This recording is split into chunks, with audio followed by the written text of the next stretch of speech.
Good afternoon, everybody. My name is Lou Hogan from the University of New England, and I'm very pleased to be able to welcome Alister Hawksford from the Bureau of Meteorology here today. He's going to talk to you about a large program of work that they're starting as part of the Future Drought Fund.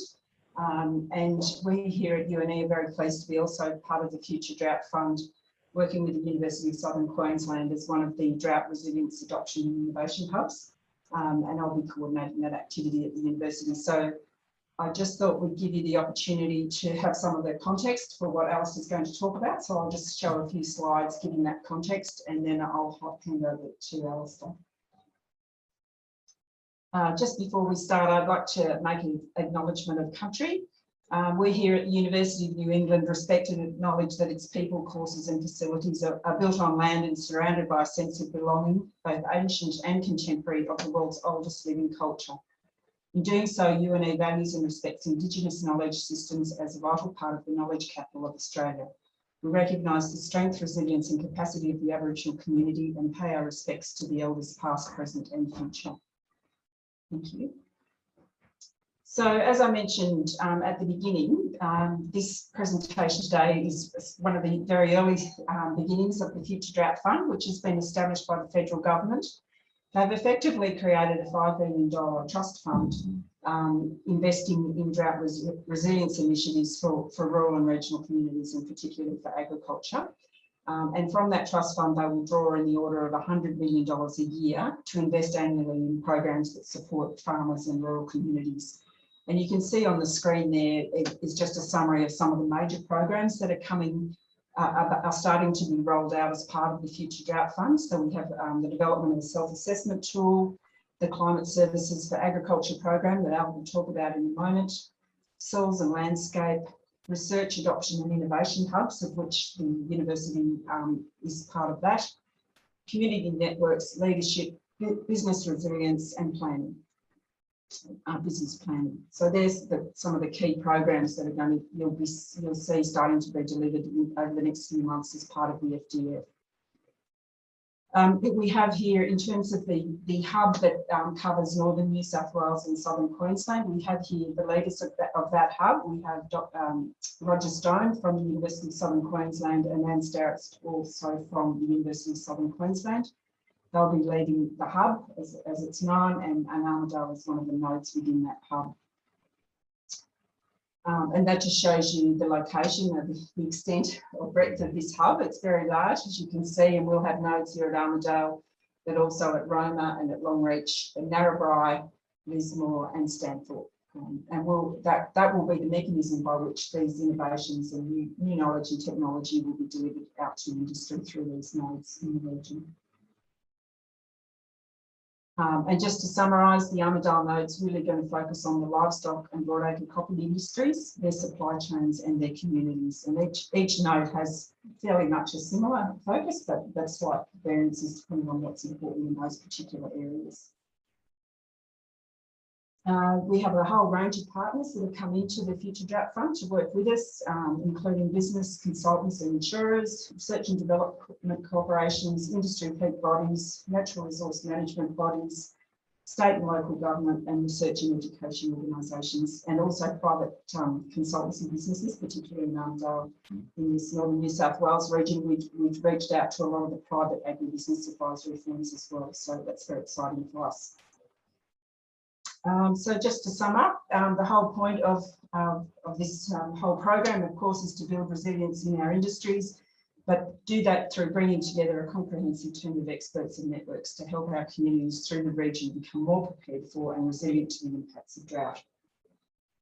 So that's it from me. I'm going to hand over to Alister now, who's going to talk to you specifically about the climate services platform that's been built.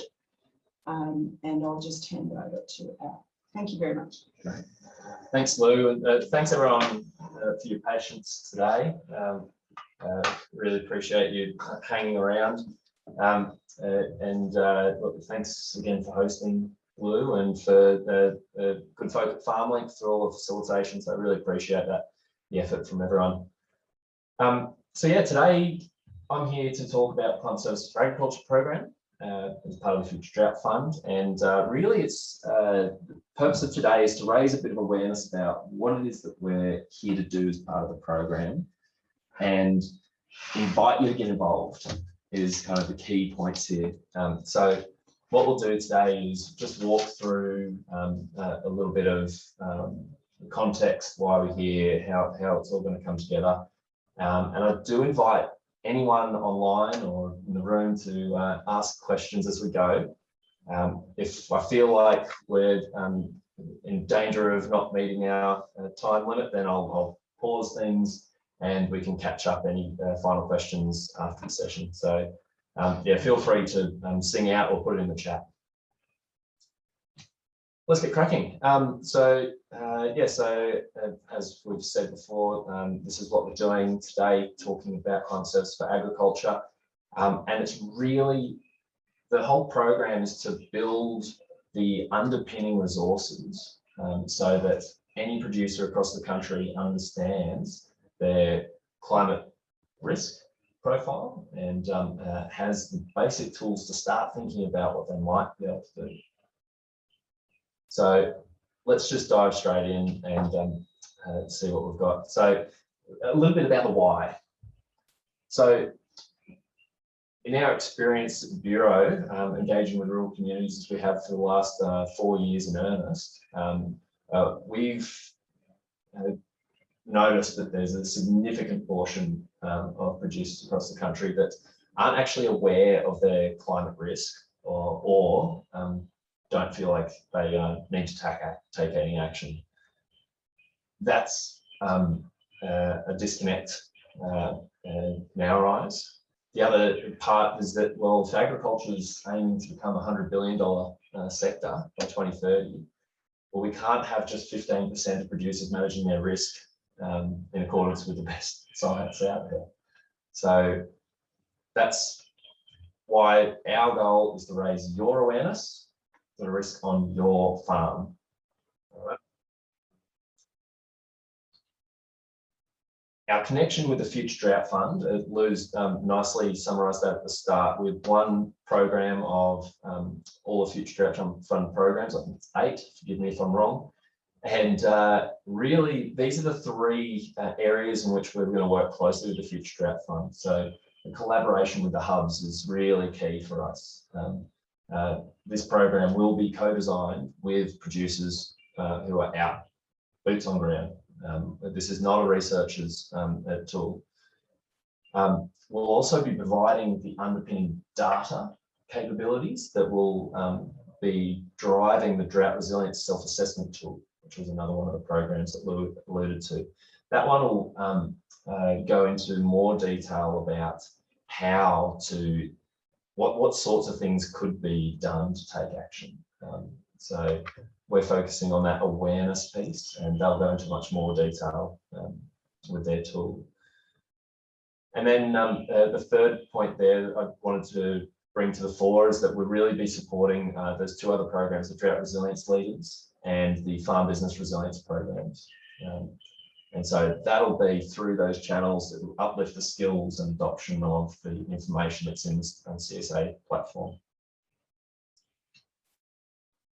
Finally, and most importantly, co-design. We are hell-bent on this. We will absolutely be designing this service for the average farmer and their advisors, right? And it's not something for researchers. It is for decision makers. So we're going to have decision makers designing it with us. Co-design is critical for the success of this. So that's really the high level about the program. And I think as we go through, you'll start to get more of a flavour about how that'll play out. So I'll just shift gears a little bit and describe for this region. Here's the sorts of changes that we have seen. And we'll draw upon some of the resources that are already there that were developed through the Climate Guides project, which was completed nearly 2 years ago now, which looked at just bringing to the fore what are the agri-centric issues that we should be aware of, or the changes we've already seen, which are very important to decision makers in ag. On the whole, there's for all Australia, there's been a 12% decrease in the amount of rainfall in southern states, right? So that's just, there's no disputing it. It's part of the challenge that we're seeing at that sort of national scale. We're also seeing increases in the heat events.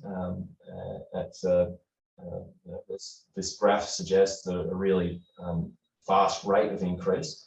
So these red bars are actually describing where we've had days that have exceeded the top 1% of records. So you're getting 40 days in that year exceeding that 1% of records. It's an alarming signal. Yeah. So when we dive into a bit more detail about locations, these are the sorts of things that we can start to pull out. So these are from the climate guides. We've got 2 case studies, Warwick and Glen Innes here. And we're looking at the average rainfall by month. If we focus here on Warwick,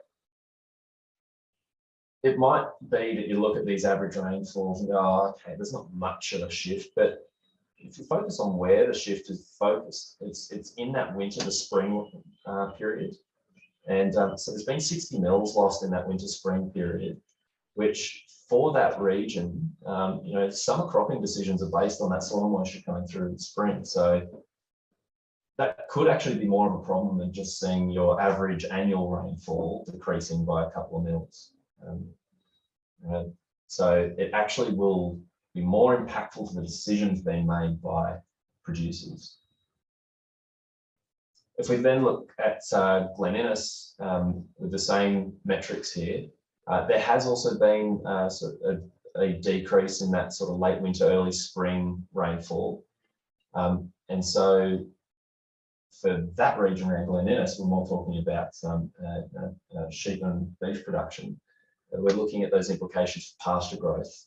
Particularly, I'm off a sheep property just out of town here, and a reduction in that rainfall in that spring period can be real issues for lambing. So it's these sorts of little insights that we need to be acutely aware of, and importantly, the changes are very different for individual locations. So if we just took that broad brush, which I showed you a few slides ago, and went, oh, okay, rainfall's decreasing across the south by a bit, sure, but we need to get into that more detail and bring it down to a farm level. And that's what this program will be doing. Give you an example here now for frost. On the left, we've got Oakey, which is just to the northwest of Toowoomba. And this is a number of frost days per week throughout the year. I know these graphs can be a little bit noisy, so I won't go into too much detail, but the key points here is that we've gone from 2 nights a year to 4 nights a year, right? So it doesn't seem like a huge shift. And then in Armidale, it actually says that there's no change in the average number of frost nights. However, the timing has changed. So we can see that they're coming much later in the season, in the year rather. So your autumn frosts are less frequent and your spring frosts are more frequent. Again, there's going to be implications for producers depending on what they're trying to produce or grow. So that point again, it's different for every location. The last one I'll just share these hot days. For Dalby, we're seeing a real trend in the number of days above 35. So we're getting 8 extra days over the last 30 years for those 35 degrees or plus. So, we're talking about 22 days a year of hotter than 35 degrees. That's, that will have different implications again for depending on which sort of commodity you're producing. But I also wanted to point out here for Tenterfield, where there isn't much of a shift actually about an increase in number of days, 3 extra days per year above 30 degrees. Well, that doesn't scream issues. However, there was never 10 days or more in a row above 30 degrees. And this occurred in four years in the most recent period. So we are seeing a change in the length of duration of those hot days. So again, there's going to be implications there, which needs to be assessed at that level for individual commodities in that particular region. So these are the sorts of things that we learned through that Climate Guides project and realised that we need to go into more detail. And that's where the Climate Service for Agriculture program will be taking those next steps and going farm specific, commodity specific, and actually using projection information wherever we can, rather than just looking at historical trends. So if we look here, so we've just been looking at all of the historical trends. This is the sort of information that's already out there for projections.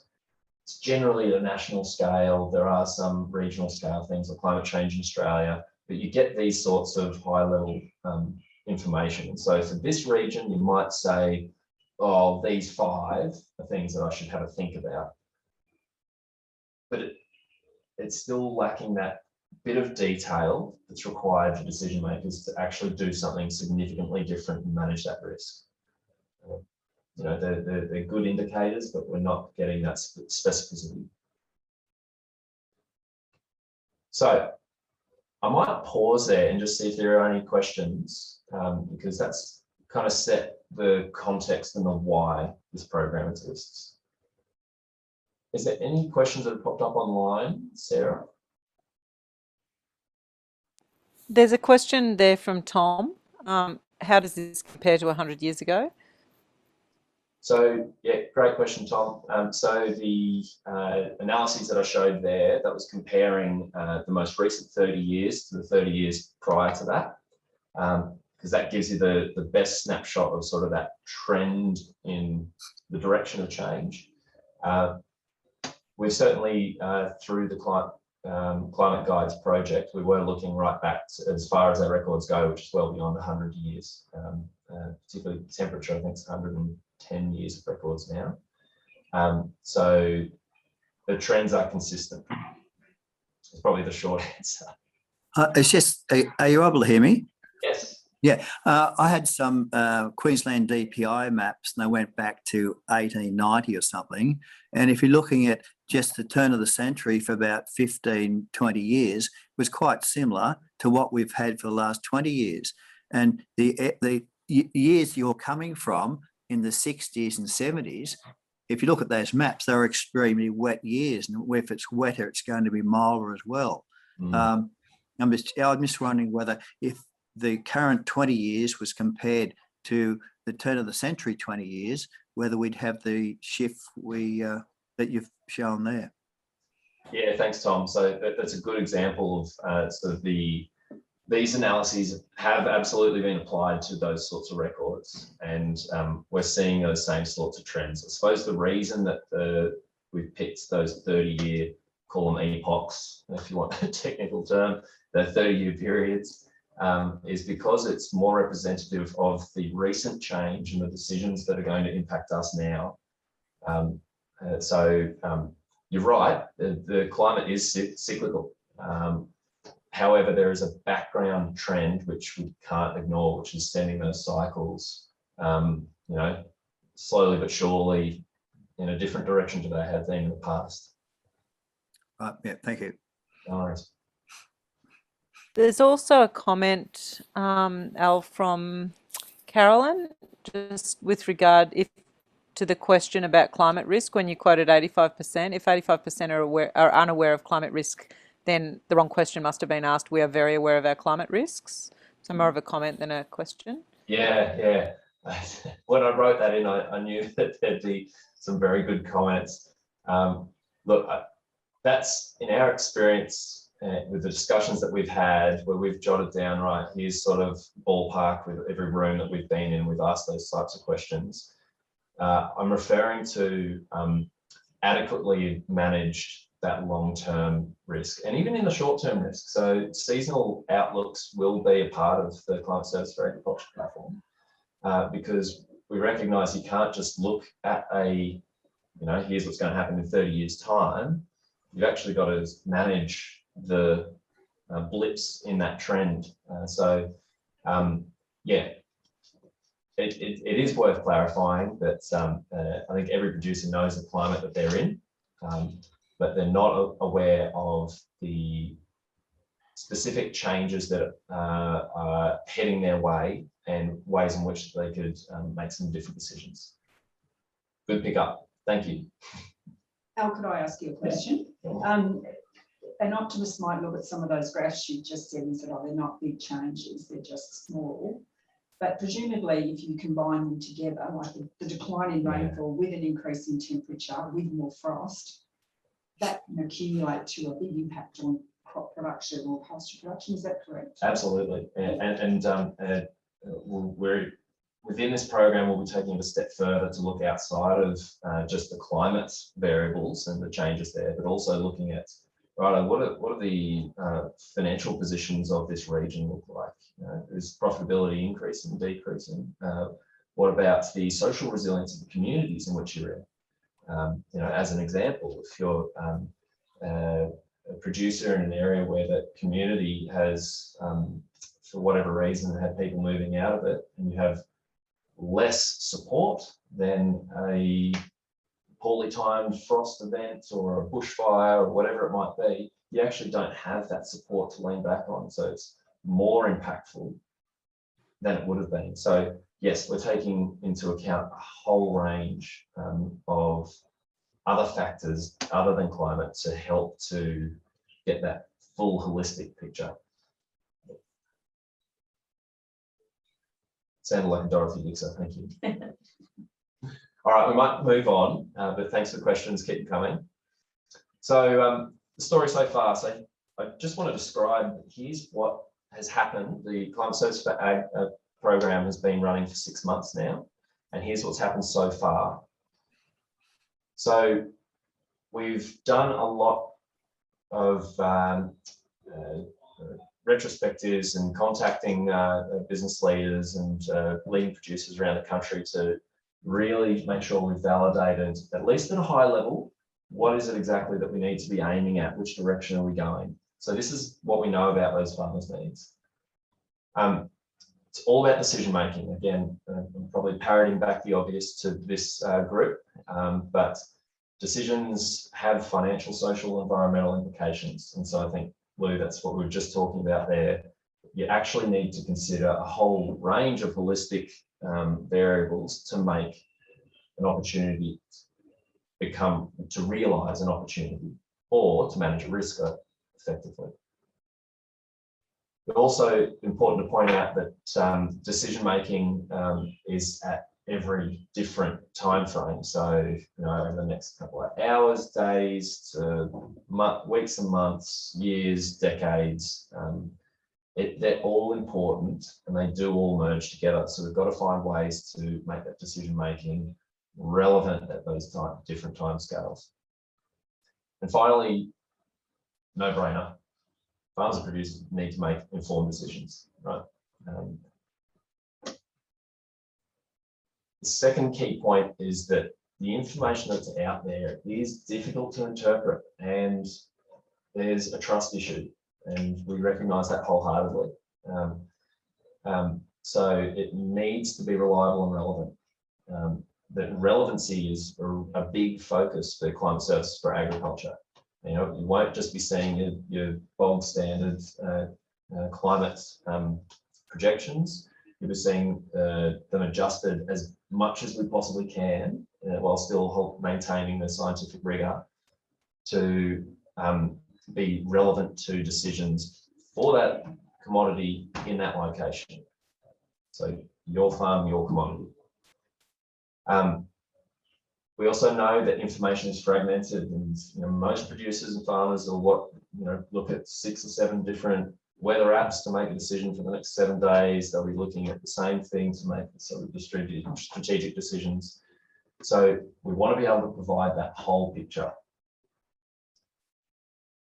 I think we've mentioned this before, that the information that is provided is often disconnected from that decision-making process of producers and farmers. So making sure that we have this co-design method where we've got producers actually telling us what to do, then we'll make sure that they're tied into the decision-making processes.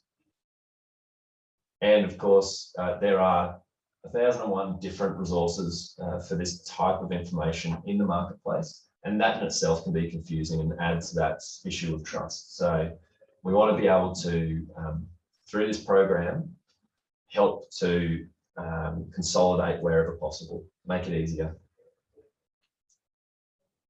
So the third one there is that collaboration. We're just not going to get producers adapting to climate change in the way that we want to enable if we're not collaborating. So producers already collaborate extensively with advisors and finances all the way through the value chain.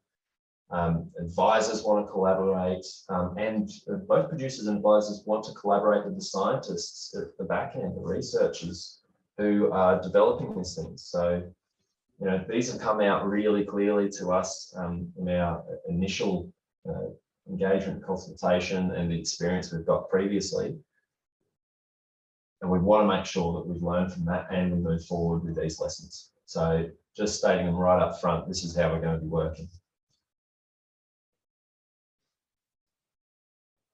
What we've done using that feedback is we then went, okay, what could we whip up?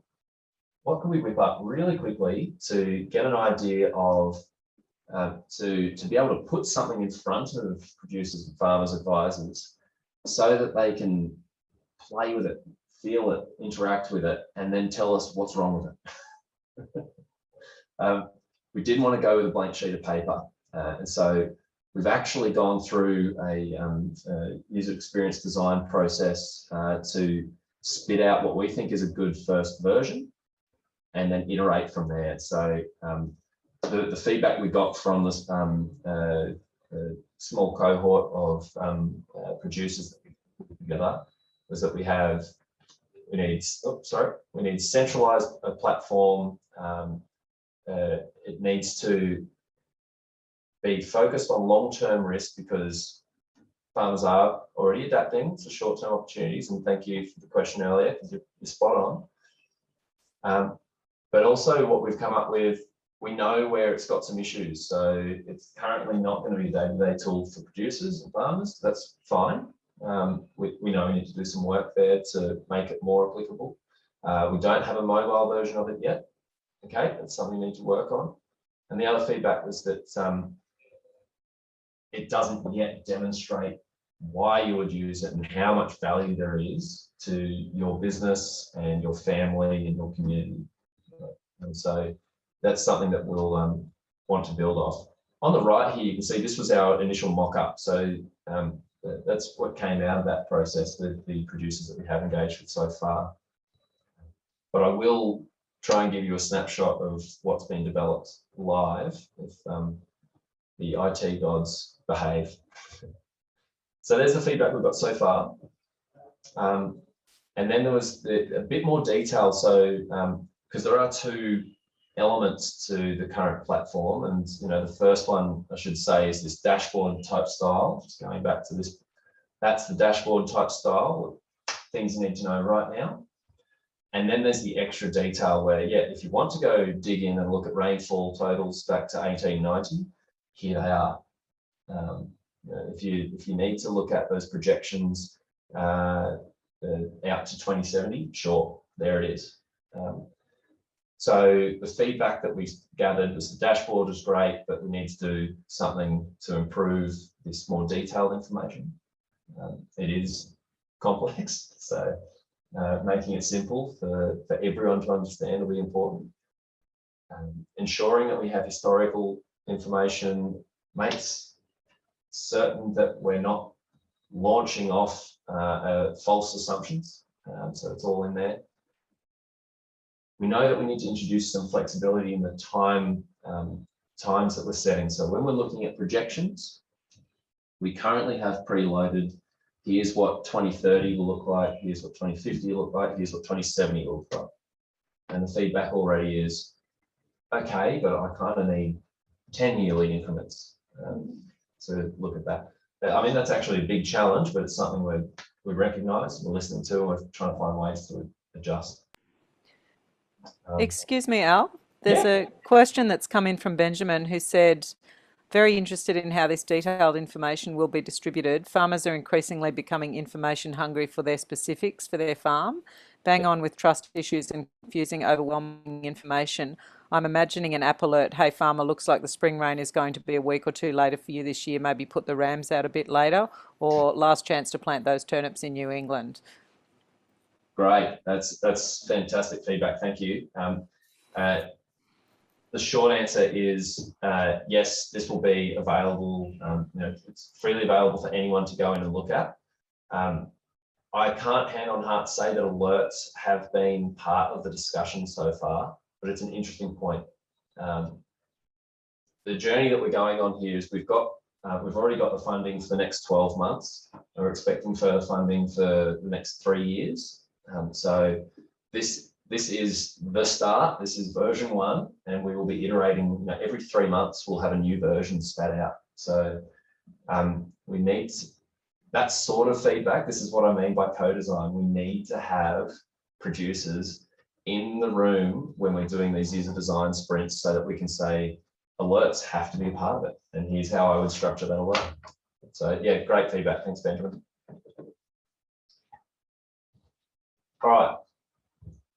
Perfect segue, I think, into describing, this is just the beginning. That's the point I was just making. So we really want to be able to work with everyone. I will pause for a sec just to see if there were any other questions. There's no other questions at this stage. Great, thanks, Sarah. Yeah, so what we really want is some sticky notes of questions and ideas that people have got, I guess. Brilliant. Absolutely. Yeah. Another Dorothy Dixer, I think.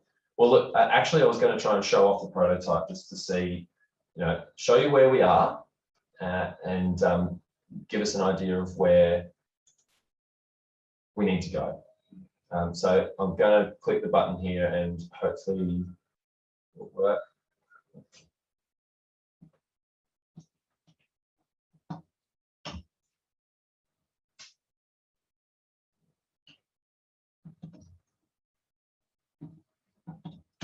All right, apologies everyone. It's part of the fun and games of the afternoon. This prototype, I'll walk you through. We've already essentially walked you through what's in there. This was just to show you that it is a living beast at the minute. But I'll just walk you through the basics of what's available. So you see on this landing page, you'll be able to type in your location, and that is for any farm anywhere in the country. The historical observations are a 5-kilometre resolution, and we'll be upgrading that to a 1-kilometre resolution. So we're talking very specific for you. So there'll be the ability to say, this is exactly where my property is. Then we'll be giving the option of looking at that sort of broad picture. Okay, here's just any producer for any type of commodity living in that region should know these sorts of things. But we'll also give the ability to say, no, I am specifically producing wheat or sheep or whatever it is that you want to start to assess. And we'll be providing very tailored information for that commodity at your location. As I was saying before, the big steps forward is that it's farm specific, commodity specific, and it's tailored to decisions. There's nothing else. Take home those 3 points. That's what we're trying to do. So we do have a working prototype. We're hoping to launch at the end of the month. And so we should have a publicly available version of this, screenshot it. Yeah, fingers crossed at the end of the month. So stay tuned and we'll keep everyone updated. Apologies, we couldn't show you the prototype today, but it's coming soon. So the co-design conversation. Here's the regions that the Future Drought Fund have identified to be our pilot regions. So we will be providing a standard service for anywhere in the country from day one get-go. Like right now, you could say anywhere in the country and get that standard climate information. Where we'll start to go into the water information, finance, markets, social resilience, that's all going to come together by targeting these pilot regions. So you'll note that here we are in that northern New South Wales, southern Queensland pilot region. And of course, there's 3 others across that map. We'll be working very, very closely with producers in these regions. So we'll be doing things like targeted co-design activities. We'll actually be recruiting people in each of these regions. And this is the big call out for today. If you think you're interested in this, you think that we're doing a rubbish job and there's a better solution, you know, any of the above, we want you to sign yourself up for this recruitment. We really want to make sure that it starts, we do this recruitment well and we do it now so that we don't get too far down the track and we've gone too far to change.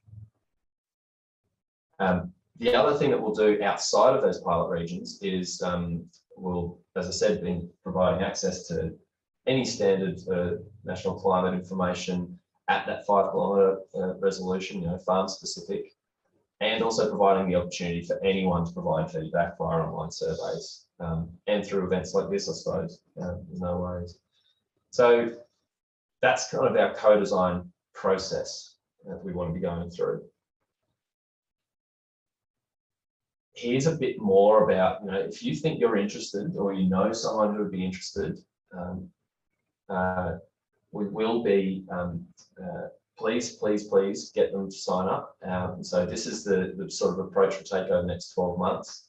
The things we'll do, one-on-one interviews, attendance at these sorts of seminars. We might even ask you to provide a case study and speak very honestly. You know, we wouldn't be asking anyone to come in and talk, you know, just on what we thought was right.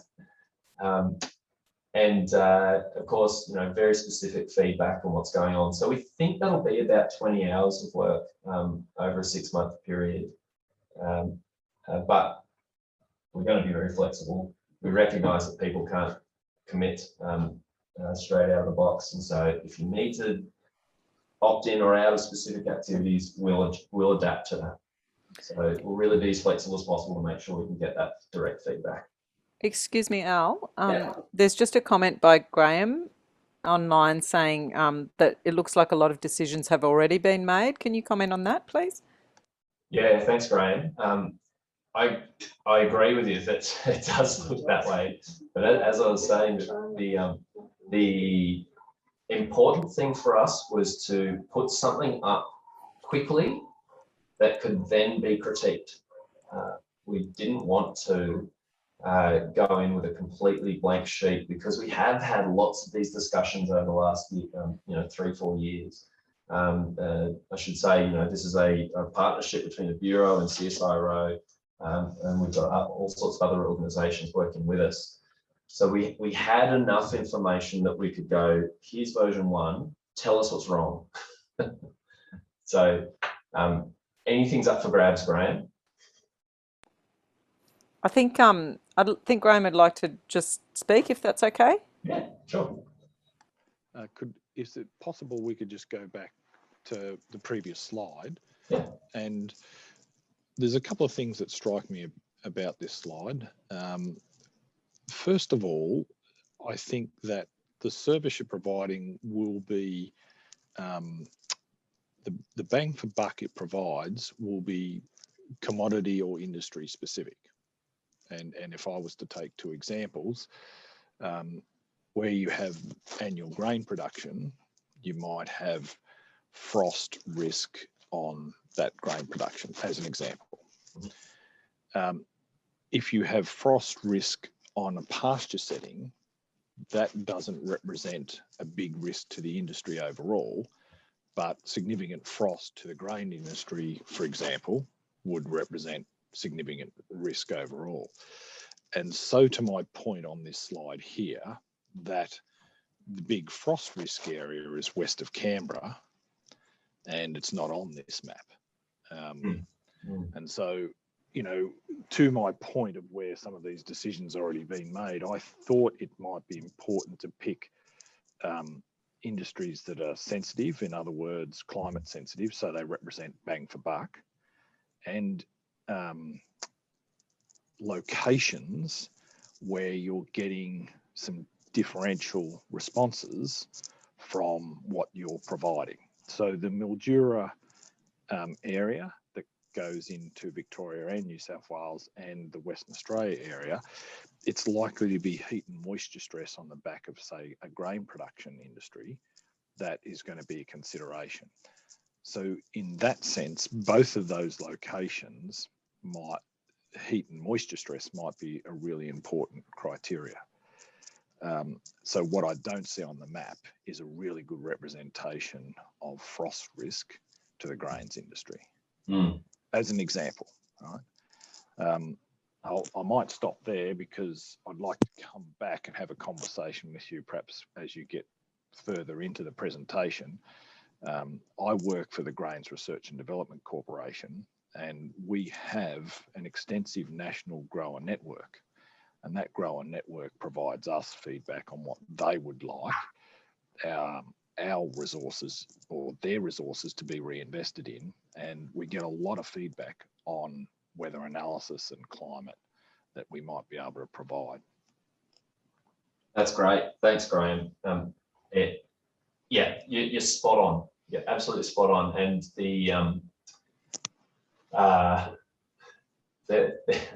there were lots of conversations to come up with these first 4 pilot regions. I think the important point is that these are the first 4 which will allow us to learn what is needed for the commodities that are represented in those regions.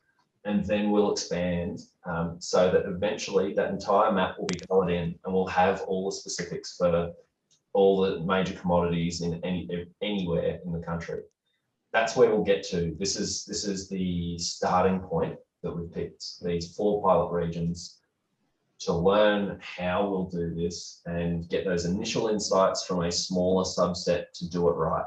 We didn't want to spread ourselves thin in the first instance and just come up with something that was indicative again. We want to be quite clear and quite targeted for those commodities in those regions, and then do the same thing for the next ones and the next ones until we have a national picture. So great question, Graham, and love to have a follow-up conversation. Just keeping an eye on time, so I might keep us shuffling on. There'll be a little bit of time at the end for more questions. But we want to be quite clear here as well about who we actually need to be involved. So I mentioned earlier, this isn't for researchers, it's for decision makers on the ground. I've said quite a few times, farmers and advisors, but we're really talking about, we want to get the majority of Australian producers. If anyone's familiar with the adoption curve, forgive me, but I'll give a very short crash course in what this is. The adoption curve is a bell curve that describes where different people are in their progression to adopt a certain type of technology. So on the far left, you'll have a very small percentage who are innovators. They're actually creating the new technology, and that new technology is then taken up by early adopters, their best mates. And as word gets out, the early adopters get to the early majority, and then you start to get a groundswell of everyone taking it up. and the late majority and the laggards slowly but surely follow suit. We, in a lot of technical decision-making sort of services, products, you start at the far left and push through to the right. We actually want to affect change right in the middle of the adoption curve. We want the majority of Australian farmers to understand their climate risk. And we're specifically targeting this area because it also drives how technical our presentation of the information will be. And in short, it will be very, very, very simple because we need to target this part of the curve. So we're talking about, folk that you chat with down at the pub who say, oh, climate change, yeah, right, okay, maybe, and then turn to the next conversation. Perfect. We want them in the room with our scientists, just so we can bridge that gap from the very technical type of graphs that I showed you earlier and come up with something that is simple enough to go, whoa, I didn't realize I had that risk. Just split second realization. So when you walk away from here, if you think that you fall into that area, or you know someone that always has feedback to give but no channel to give it on sort of climate information, encourage them to get involved. We want them in here to challenge us. I'll leave it at that, but hopefully that helps. Here's how you register your interest. Drought resilience, one word, at agriculture.gov.au. Pass that around to whoever you think might be in that target zone for us. And we will go through a process to recruit in each of the regions. So very much encourage you to throw your name into the hat, even if you're umming and ahhing, because it won't be a huge impost on your time, but it will really change the outcomes of what we're doing here. All right, there we are. So are there any further questions? How much will you take this into agricultural courses in universities or schools, for instance? Oh, that's a great question. At the minute, our Get them while they're young, I'm thinking. yeah, good point. So we haven't actually thought along those lines yet. I think that it's a great idea. The sort of content that we're dreaming that we'll be producing for the other future drought fund programs, I think could apply quite nicely there. So the drought resilience leaders, we'll want to be able to provide that information that will go into that sort of education environment. So yeah, great idea. Can I just make a comment on that? At UNE here, planning our activities with this node, we do have an intention to build some educational units that we could deliver here and at other universities. So we could take the information that's developed by our team and incorporate it in our teaching materials. So we do have a plan to do that. The ideal avenue to get the message across, basically. Yes. Yeah, fantastic. And I think that's a good example of how the Future Drought Fund is really going to work as a collaborative unit. Each of the programs have their own areas of expertise, but they are coming together. They're not in isolation, which is great to see. Al, we've got a poll for participants as well. It's only 4 questions, but it would just help to let us know who's online and Brilliant. where they're at. So if everybody could fill that out now, that would be great. Sorry, 5 questions. Thanks, Sarah. I think you might have broken everyone with that extra question. 4 was reasonable, but 5's just pushing it. Yes, thank you. Are there any other questions online? Yes, it's Graham Sandrell from GRDC. There's a couple of things. I think the usefulness of this obviously will be how the detail connects with farmers and how useful that will be with farmers. So if I can, I think as I mentioned earlier, across the agricultural landscape, there'll be businesses or commodities that are more sensitive to this information than others, and that might be worth defining. I think in terms of tracking drought, for example, it could be used as an early warning sign back to government for assistance, rather than governments responding to, you know, the dying livestock. They're pre-warned about this is on the verge of, you know, this area, this region or this sub-region is on the verge of meeting the definition for drought. So that could be really useful in getting resources to growers, to farmers more rapidly. Yeah, thanks, Graham. There are other, I'll just, if I can, there are other nuances that actually are really, really important. And by nuances, I don't mean they're perhaps less important or unimportant. They actually can be really important. So if you take something as very simple as spreading urea on crops, right? So that goes over roughly about 12 million hectares of wheat, and then another couple of million of barley. So you might be talking somewhere around 14 million hectares. Now, if that urea sits on the surface for any period of time, we can have ammonia volatilization, and that can represent a significant loss to the grower. If relatively short-term forecasting can say how much they're likely to get, then we can reduce the ammonia emissions quite substantially and improve the fertilizer use efficiency. And then a slightly extended version of that over the next 2.5 months, if it indicates we're likely to get 60 mils, then we know the crop efficiency for extracting that nitrogen that's been placed on is substantially increased. So there are lots of little pieces of knowledge that become really critical.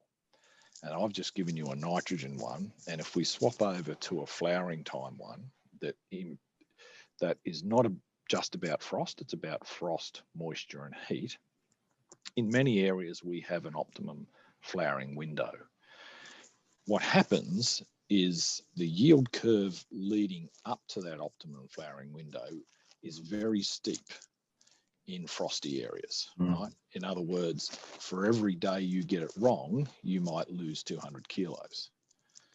But in those same areas, often for getting the optimum flowering window wrong at the back end, where you're running into heat and moisture stress, might be only 80 kilos a day.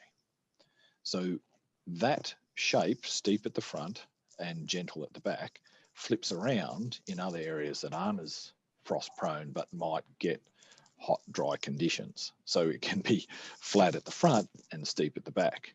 Having these types of information for specific subregions could be really important in informing growers about their planting times, because that impacts on flowering, and whether they're going to undertake some fertilizer applications with urea. But also linking this, if we could, the ultimate goal would be linking this to soil moisture probes across the landscape, so that we could actually better inform crop choice, sowing time and nitrogen fertilizer applications. Perhaps the last point's a bit grandiose, but I think it's better to put the information out there and say what you can and can't do. Absolutely. Yeah, thanks, Graham. I think what you've just described there is exactly where we want to get, and it's just going to be an iterative journey to get through all those different parts. You know, there's no promise that we will achieve all of them, but we absolutely want to explore them. And I think we need to put you in touch with our team over at CSIRO, who's currently looking at the sorts of wheat type products that we'll be putting together. So thank you for that, and let's get in touch after the session. Be happy to. Thanks, Graham. Okay, we've got a question from Caroline Harris. So she has her hand up. Can you unmute your mic, Caroline? Thanks, Sarah. Al, I'm a concern. I'm an older person, cattle, predominantly cattle. I'm just concerned that you might be underestimating the knowledge that our long-term sustainable producers have. The people, usually I come from a family of early adopters and innovators. I feel that perhaps the opportunity to get the laggards on board is pretty remote. Some of them, I think, fortunately, I think, oh, well, this is, no, I shouldn't say that. That's a terrible thing to say. But some of them are going to die out. They're people who haven't kept pace with what's happening in the industry and around the world. I just worry that you might be underestimating the existing expertise in risk management and so on of the good producers who, in my experience, are probably the majority. And we each have to tailor our industry, what we do, our business and everything else to our particular land that we're working, because everything's different. So I think that if you can get better accuracy for the forecasting, I think that would be a huge help to our decision making, because the current Weather Bureau working on their probability theory, if they say it's a 50% chance of something raining, it means there's a 50% chance of it not raining, and that doesn't help us make any decisions really, because those of us that have been fortunate enough to live in the same regions most of our working career, we probably have a fairly good idea of what is going to happen weather-wise, so that we have a pretty good handle on the risk management. And at the moment, the information we're getting doesn't help us. But if you can make it, get more precision, that would be terrific. So thanks for your time. No worries. It's great feedback, Carolyn. And I think there were 2 points that came out to me there. The first one being, if you think that you are a innovator, first adopter, please don't let that scare you off. If you want to get involved, sign up. I suppose we're just trying to make the point that often when we come out and ask for engagement with producers and farmers, everyone goes, oh, go and talk to Bob or Jenny. They are the local climate gurus. We're just trying to avoid that. We want to get the full snapshot of everyone in the community. But if you want to get involved and you are that local guru and you are the person that is helping the community to learn, yeah, sign up. No worries. The other point that you made there about the accuracy of the forecasts, it is relevant to climate service for agriculture, even though right now the 7-day type forecasts aren't in scope. But I will say there was a point that I made earlier about trust, and trust in the information that's coming to producers and decision makers. The information that's coming out right now in regards to our forecasts, I'll just use an example of our 7-day rainfall forecast because it's quite tangible. The way that the information is currently presented is along the lines of there's a 60% chance of any rain, 5 to 10 millimeters. Now, most people interpret that as there is a 60% chance of getting between 5 and 10 millimeters.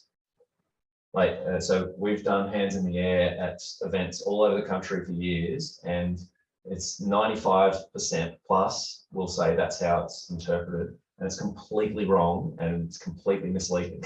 The probabilities that are hidden behind that are actually saying there's a 60% chance of getting any rain, like 0.2 millimeters, and there's only a 50% chance of getting 5 mils and a 25% chance of getting 10 mils, which means that most people are interpreting it in a way that they think, oh, there's a lot of rain coming, I'm going to go spread urea.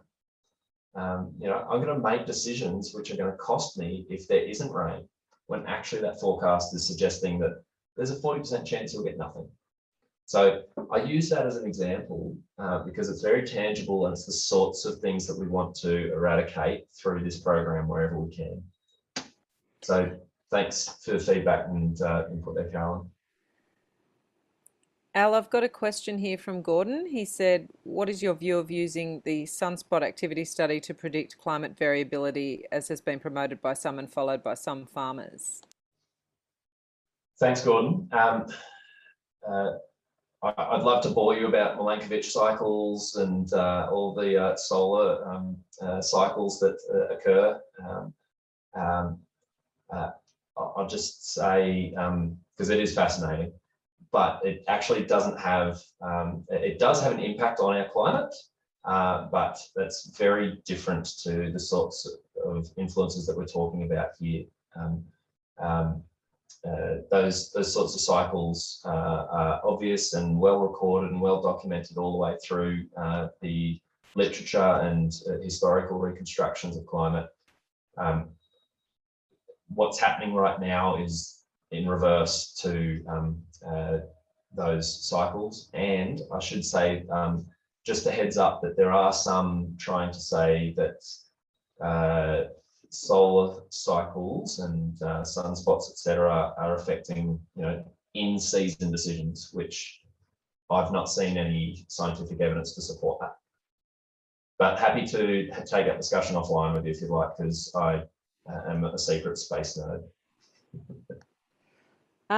Just to the previous question or your comments with regard to the rainfall, probability of rainfall, Graham has raised the point that perhaps the communication needs to be different if people are misinterpreting the probability figures.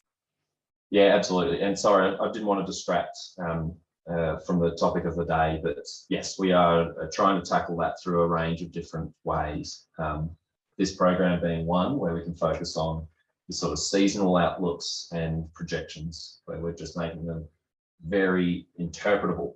You know, we want to make sure that more than 90% of people understand exactly what they're seeing the second that they see it. Can I just remind anyone who hasn't done the poll yet, if they wouldn't mind just filling out those couple of questions, that would be great. So if we have any further queries? That's what I'm thinking. As I was coming here today, there's someone talking about the property they have, which is on the top of a range. So they have an east aspect and a west aspect. So you're saying that the detail for this would allow them to drill down to working with either side of that? That is a fantastic question. So absolutely, the effects of, yeah. Even if you look at people on the northern tablelands, yeah, some of us are on the east and some of us are on the west. Yeah, absolutely. So the data, the climate data that will underpin all of this information will vary in resolution. So I can't give you a blanket, yes, it will, no, it won't. So for example, the historical data, which will load in, which will be at 1 kilometre resolution, you've got to think each 1 kilometre grid will be an average height of that 1 kilometre it covers. So yeah, if that line happens to go right down the ridge line, yeah, you'll see a difference. In theory. Now, but the data that is behind it does rely on it relies on weather data from observation stations, and then it makes its best possible guess for every area in between. And part of that is aspect. So you would hope that that will start to be introduced, certainly at a larger scale where we're looking at the effects of being on this side of the range versus that side of the range. Yeah, absolutely, that'll be in there. But I think if you're going down to, you know, sub-kilometre scale, trying to work out what will happen on the east aspect versus the west aspect for your place, there's probably a bit beyond this at the moment. Yeah. No worries. I think if I could make a comment, please. But we, in our organisation, have run some large national investments, and there's always an enormous potential, a greater potential for them to be of limited use. Mhm. So you've actually got to work really, really hard at making them very useful. Absolutely. And Couldn't agree with you more. what we've found is that the process might be a bit slow, but continuing to reconnect with farmers and representatives will help keep bringing that back to try and ensure that you get most bang for buck. Absolutely, Graham. We have learned a lot from some of those very large investments that you're talking about. And one of the keys is, yeah, exactly as you say, making sure interpretability is front of mind. And so that's really what this is all about. Now, forgive me, Lou, I haven't kept track of time. It's about 2:15. All right. Okay. Yeah, all right. Well, look, thanks everyone for coming today, and thank you again for your patience at the start. As I've said before, please sign yourself up using the registration email address, droughtresilience@agriculture.gov.au, and have a chat to others in the community that you think, wow, they have always wanted to get in and do some bureau bashing. Here's their opportunity. So get them involved, pass on that email address. Thanks for your time, and thanks again, Lou. Pleasure.